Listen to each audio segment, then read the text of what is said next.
Hello guys, hello Cancer. Welcome dito sa aking channel, Kapalaran 888 Cancer. Alamin natin kung anong messages, vibration, gabay energy para sa lating Cancer. General reading siya, weekly tarot reading para sa lahat. So, reverse siya. This week Cancer, nakikita ko na masyado kang nakafocus sa perfection. Kasi reverse siya, di ba? So, dito sinasabi na merong Cancer na masyadong negative yung kanilang mindset. Lalo na yung babaeng Cancer. Okay? Dito sinasabi na masyado mong kino-compare yung sarili mo sa ibang tao. Masyado mong ginajudge yung success mo kumpara sa success ng ibang tao. Okay? Sinasabi sir dito na kailangan mo mag-focus sa kung ano lang yung kaya mo. Okay?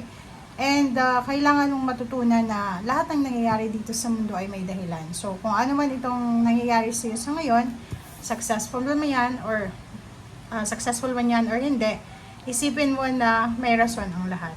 Okay?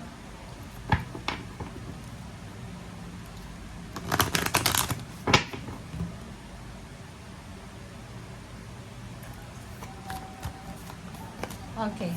Cancer, next card natin is persistence. O, diba? So, yun, sinasabi sir dito na this week, wag mong ikukumpara yung sarili mo sa ibang tao. Wag mong ikukumpara yung journey mo sa ibang tao. Kahit pareho yung pangalan nyo, kahit pareho yung birthday nyo, kambal nga, diba? Magkaiba yung kapalaran.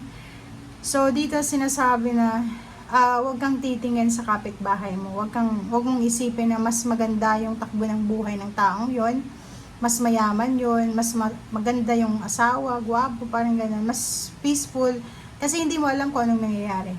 Okay? Lalo na sa social media, mag-iingat ka sa pag-compare, kasi masyadong nakafocus yung iba sa pagkukumpara. Okay?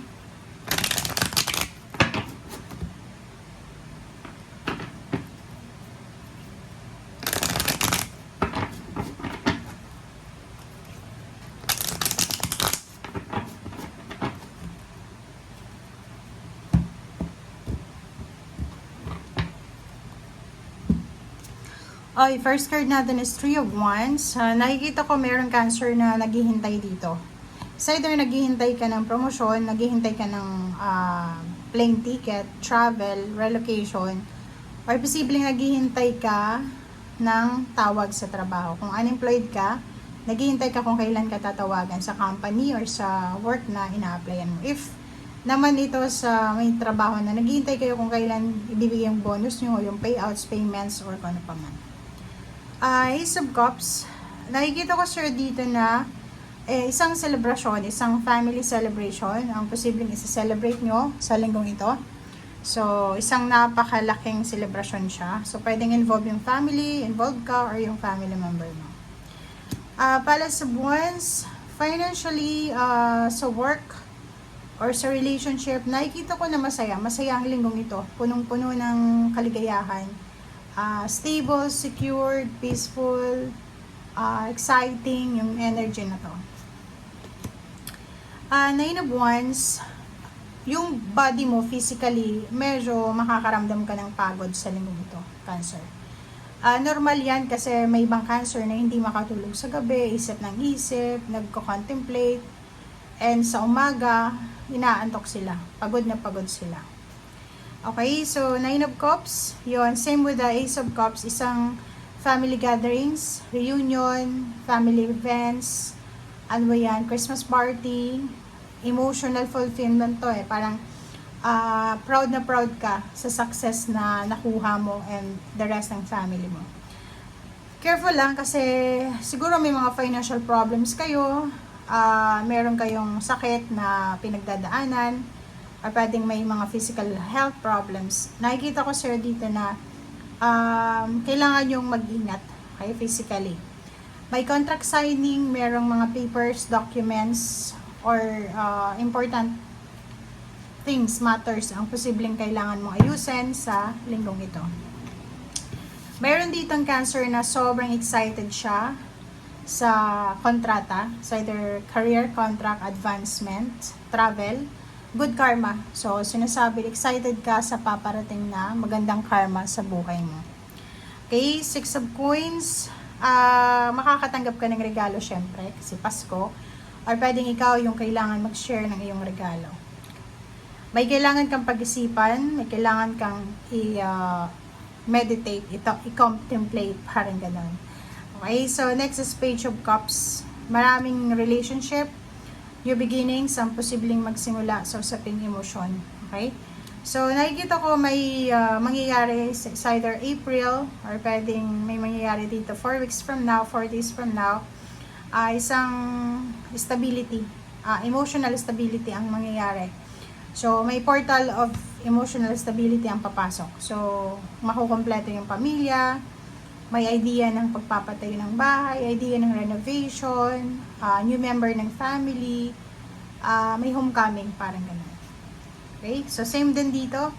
Nakikita ko siya, ang daming options, ang daming choices, decision making. Marami kang pinag-iisipan sa ngayon. Marami kang bagong ideas, or marami kang kailangan pagpilian. Okay? Six of Cups, pwedeng kung nasa ibang bansa ka, nasa ibang lugar, posibleng babalik ka sa iyong probinsya, sa iyong pamilya, sa Pasko and New Year.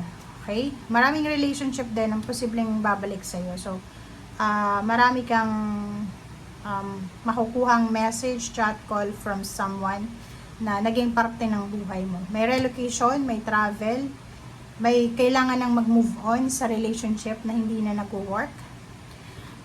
Meron din na magta-travel dahil sa pera, dahil sa trabaho. So, pwedeng ma-relocate ka sa malayong lugar, pero mataas yung sweldo. May kailangan kang i-sacrifice, so kailangan mong umalis, kailangan magtrabaho sa malayong lugar para sa pamilya.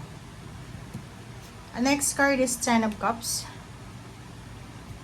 Okay, and then Knight of Cups. So, nakikita ko sir dito, posibleng may wedding anniversaries, relationship news, may buntis, may nanganak, merong homecoming, yon. Maraming celebration ang posibleng i-celebrate ng family. Okay? May bagong relationship din na posibleng dumating. May renewal ng relationship, parang ganun yung mga dating karelasyon. Mag-ingat kayo dahil sa usaping pera, yun lang yung pinaka hindi maganda dito kasi pwedeng magkaroon kayo ng problema. Okay? Pwedeng may mga financial issues kayo. Kung gusto nyo magbayad ng pera, bayad ng utang this week, imposible pa siya. Okay? So, financially, nakikita ko na mayroon kayong may experience na kasi may hinihintay ka eh. Pwede yung hinihintay mo ay hindi dumating. So, yung 8 of Swords nito is malalagay ka sa restrictions, malalagay ka sa stagnation. Magiging stagnant yung emotion mo in terms of money. Okay? So, thank you guys for watching. Bye!